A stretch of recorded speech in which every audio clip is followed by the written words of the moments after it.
In the book, obviously, there's so much chat about Rangers, the headlines in some of the papers today, your apology for selling the club to Craig Whyte. In the intervening years, there's been a lot of regime change, if you like at Ibrox. Now Andrew Kavanagh and the 49ers Enterprises have taken over. What have you made of the takeover and what they could bring to the table? It's obviously they're going to run it completely different. They're professional business people, and I don't know them well. I briefly met the chief executive, had a chat with him, the new chief executive.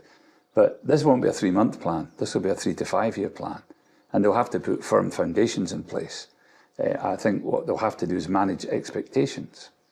And somebody had asked me at the time, what I think? I said, well, to get an indication of travel, the first 3 sales and the first 3 purchases will give us an idea what's going to happen. But I wish them well. I think Russell Martin seems a competent young man.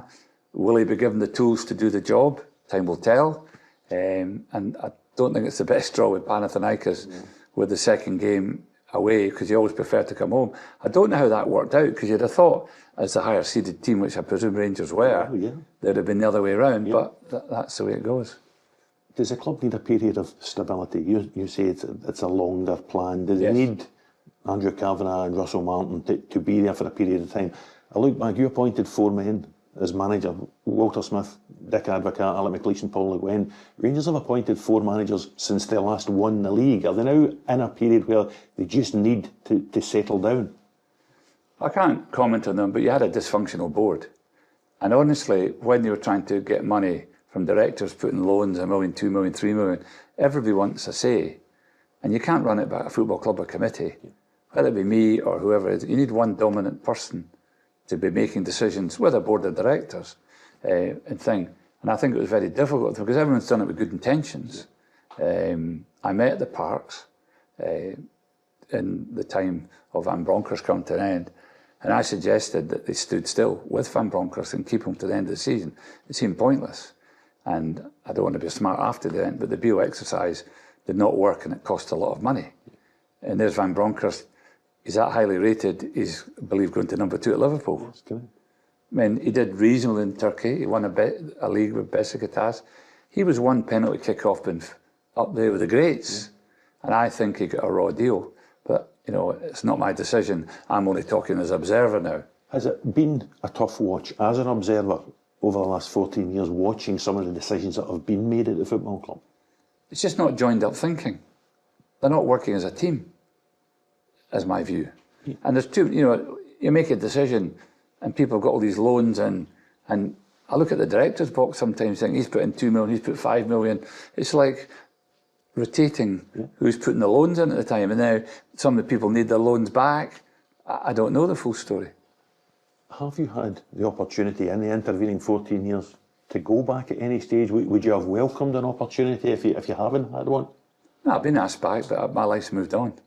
Life is different stages. I mean, I was at Rangers too long. I was there far too long. 23 years is a huge part of my life. And although, you know, people remember the difficulty at the end, which I accept was difficult, but we had some great times as well. And I think that if people would take the time to read the book, the circumstances, HMRC paralysed the club. That's what they did. Okay, I'm responsible, I'm in charge.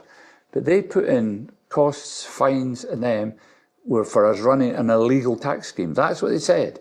So when we handed the club, I don't use the word handed briefly, there was a £75 million HMRC liability they thought hanging over us. It then became greater because Craig Whyte didn't pay the bills. But I find it so annoying, and it's not even picked up. The final settled amount on that 75 million, they admitted, the HMRC, it wasn't an illegal tax scheme, was 33 million. If they had been open and honest that it could be negotiated at the time, everything else wouldn't have needed to happen. We could have handled that. Yeah. And there would have been more potential buyers coming to your door. Of course there would. To try and take Rangers off your hands. They sterilised the club. They just put it away because it put people off. I mean, are you telling me the squad wasn't worth 33 million? The stadium wasn't worth 33 million. But on top of that, you know, unfortunately, my health was an issue. But more important than that, the Bank of Scotland going bust. You know, I mean, people can blame me all they want, but with the greatest respect, there was a global recession. I mean, it was that bad, I don't think people realise. The Royal Bank were about an hour away, no money came out of the ATMs.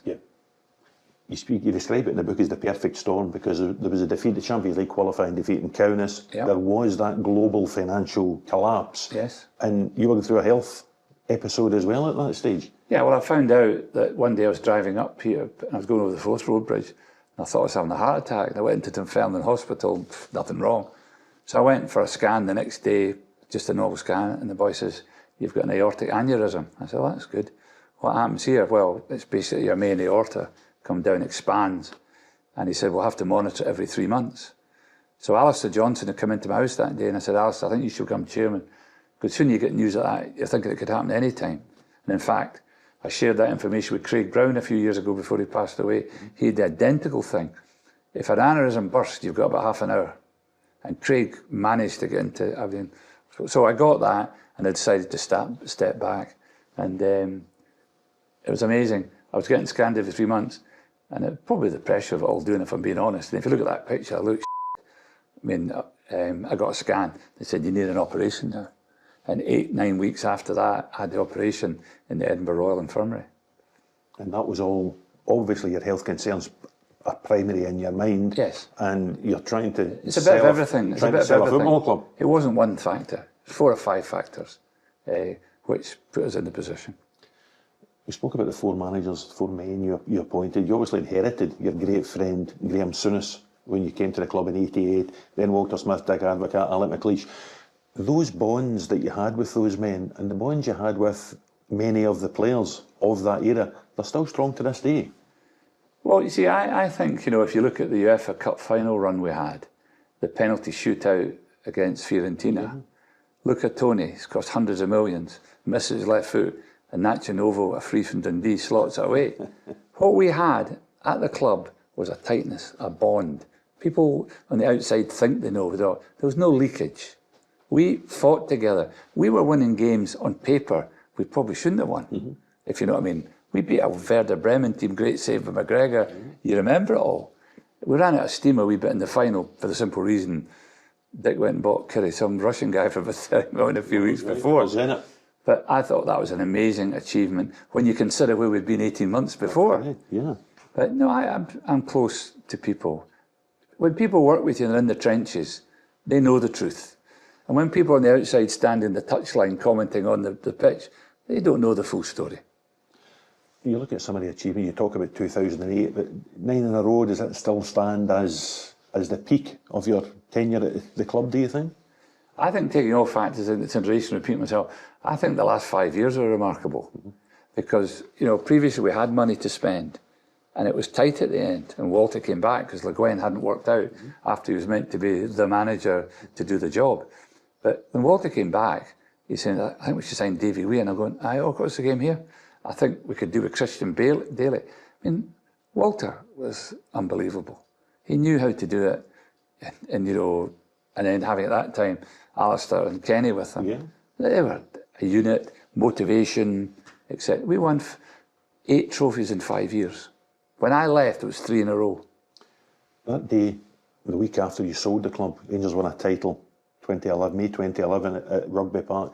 Craig Whyte was in the stand. There was no hint of what was to come. You'd be as surprised as anyone at what was to unfold over the next 9 months. Well, all the smart arses said I should have known, right? Well, if they're that smart, why didn't anyone publicise it? There was one article that was given to me that said he had a dodgy bus company. But other than that, people, duped and all that carry on. Genuinely and honestly, if I'd seen that coming, I categorically would not have done it. So people can comment and say this about me and that about me. Most people who've dealt with me in business still deal with me in business. And I think it's very easy, as I've repeated myself, to have a criticism without knowing all the facts. What was the drive behind the book? Bruce Worrell's done it very well. It's a very honest and open look at your life and your career. What after all these years, what convinced you to do the book? I just thought it was about time just to put the truth out there, to cover Rangers, to cover business, to cover my upbringing, how tough it can be, and the amputee, the Murray Foundation, our charity. I mean, there's more to life than football, not to some people. And I think, watching the business grow, having been through a difficult period, and I think it was important to put it in print. And the royalties go to Erskine Hospital as well? We've been long supporters of Erskine Hospital. So it's not done just for this. We've done it for years and years through our foundation, and I think it's a most worthwhile cause. Have you been back as a fan? Have you gone back to Ibrox at all to watch games in the last years? No. Would you go back? I would go back, but it's not. There's nothing worse than the old guy coming back to where he ran before. I don't think many businesses, well, football's not a business, but I don't think many businesses, it's time to move on. I've got a different life. The important thing we had to do, and David did well, we had to turn the business around. We'd been through a difficult time. But, it wasn't just Murray Group or Rangers. A guy might have had a haulage contract to business in the Borders or timber, but it was a tough time. Yeah. There was a global recession. But you better blame that on me. You better blame me and the Bank of Scotland. You better me, blah, blah, blah. And as I said, I've not passed the buck. There were other people around at the same time, but the past is the past. And for me, it's time to move on. So, David, thank you very much indeed. You're welcome.